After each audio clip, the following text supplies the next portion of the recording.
हरे कृष्ण फ्रेंड्स, आपण हेअरमध्ये स्मूथनिंग करणार आहोत. स्मूथनिंगसाठी आपण हेअरची क्वालिटी बघूया. आपली हेअर अशी आहे, त्यांना शॅम्पू करायचा आहे. आता आपण त्यांना शॅम्पू चेअरवर घेतला आहे. शॅम्पू आपल्याला 5 मिनटं हेअरमध्ये करून ठेवायचा आहे. शॅम्पूचा फॉग बनवून तो फेस आपल्याला हेअरवर ठेवायचा आहे 5-1 मिनटं. त्याने आपले क्युटिकल लेअर व्यवस्थित ओपन होतील आणि शॅम्पू आपण डीप क्लिन्झिंग शॅम्पू यूज केला आहे, जो केमिकल ट्रीटमेंटमध्ये यूज होतात. आपण अशा पद्धतीने शॅम्पू करून घ्यायचा आहे आणि त्याला व्यवस्थित रिन्स करायचं आहे. त्यानंतर आपण ड्रायरने हेअर ड्राय करून घेऊया. ड्रायर आपण पूर्ण 90% ड्राय केले आहे, 100% ड्राय नाही केले आहे. हेअरची क्वालिटी बघून आपल्याला हेअर वेट किंवा 100% ड्राय असे ठेवायचे असतात. आता आपण जी स्मूथनिंग क्रीम आहे तिला ॲप्लिकेशन केलं आहे. स्मूथनिंग क्रीम आपण हेअरपासून 1 इंच दूर अशी यूज करायची असते, म्हणजे स्काल्पपासून 1 इंच दूर आपल्याला ॲप्लिकेशन करायचे आहे. नाहीतर आपले स्काल्पमध्ये जर क्रीम लागली तर आपले हेअरफॉल, त्यानंतर डॅन्ड्रफ, स्काल्प ड्राय पडणे होऊ शकतो. त्याच्यासाठी आपल्याला स्काल्पमध्ये त्याला लागू द्यायची नाही आहे, याची काळजी तुम्ही घ्यायची आहे. आणि त्यानंतर कोमने पण आपण इमर्सिफाय करतो आहे. कोमने इमर्सिफाय केल्याने आपल्या एक केसामध्ये व्यवस्थित ॲप्लिकेशन व्यवस्थित होते आणि व्यवस्थित इमर्सिफाय करायचं आहे सेक्शन बाय सेक्शन.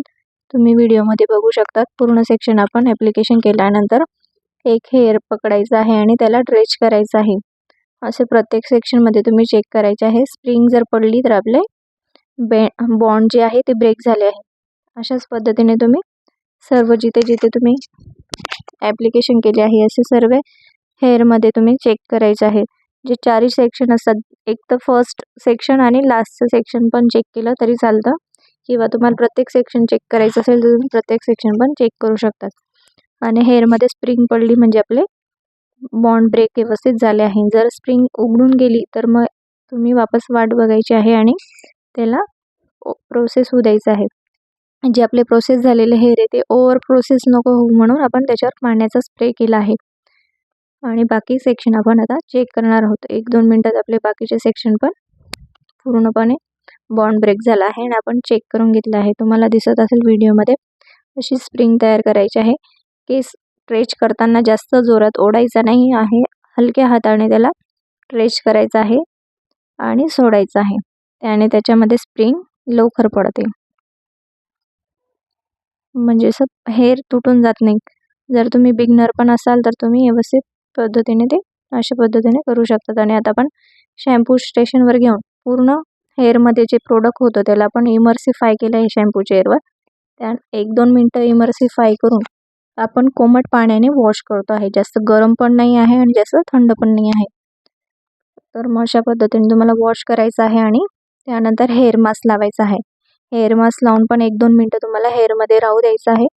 त्यानंतर कोमट पाण्याने रिन्स करायचं आहे. आपण कोमट पाण्याचा यूज करतो आहे, त्याच्याने हेअरमध्ये शाईन छान येते आणि जिथे आपली प्रोसेस झालेली नसेल तर ती प्रोसेस पण व्यवस्थित होऊन जाते. सर्व बॉन्ड आपले व्यवस्थित ब्रेक होऊन जातात. आता आपण कोल्ड ड्रायर घेतोय. थंड ड्रायरने पूर्ण ड्राय करायचे 50%. तुम्ही बघू शकता मी कसं ड्राय करते. फिंगर ब्लास्ट करते.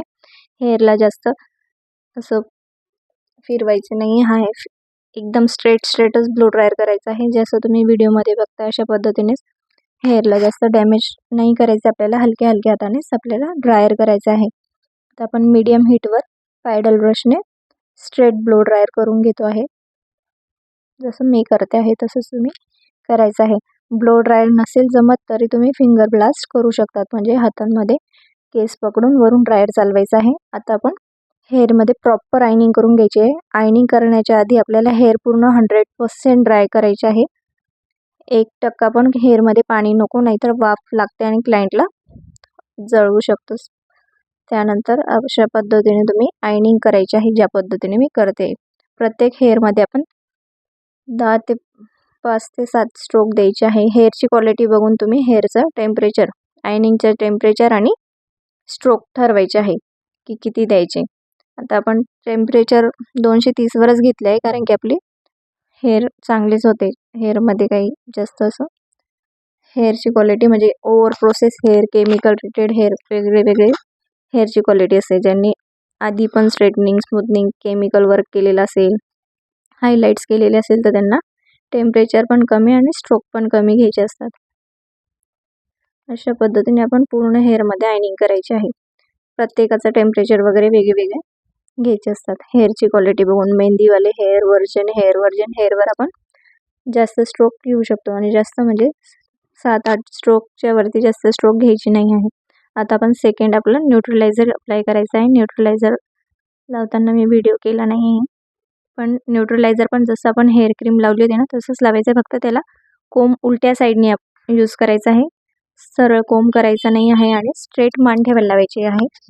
मान एकच पोझिशनमध्ये ठेवायला लावायची आहे, जेणेकरून आपल्या हेअरमध्ये वेव्स नाही पडले पाहिजे. 8 मिनटं आपण आपलं न्यूट्रलायझर ठेवलं आणि त्याच्यानंतर त्याला शॅम्पू स्टेशनवर घेऊन 1-2 मिनटं हेअरमध्ये इमर्सिफाय करून घेतलं आहे. स्काल्पमध्ये पण आपण थोडं त्याला लावलं होतं. जेव्हा शॅम्पू स्टेशनवर घेतलं तेव्हा लावलं होतं. जिथे आपण शॅम्पू स्टेशनवर घेतलं तेव्हाच आपल्याला तिथे थोडं इमर्सिफाय करून घ्यायचं आहे. मग वॉश करून हेअर मास्क करून हेअर ड्रायर, आता आपण ब्लो ड्रायर केला आहे, आयनिंग नाही केले आहे, तरी पण आपल्या हेअरचा लुक तुम्ही बघू शकता किती छान आलेला आहे. आणि विदाउट कॅमेरा अजून छान रिझल्ट आला, तर आपला क्लायंट एकदम खुश झालेले होते. तुम्हाला अजून काही केमिकल ट्रीटमेंट वगैरे शिकायचे असेल तर आमच्या चॅनलला सबस्क्राईब करा, शेअर, लाईक करा, फॉलो करा. थँक्यू.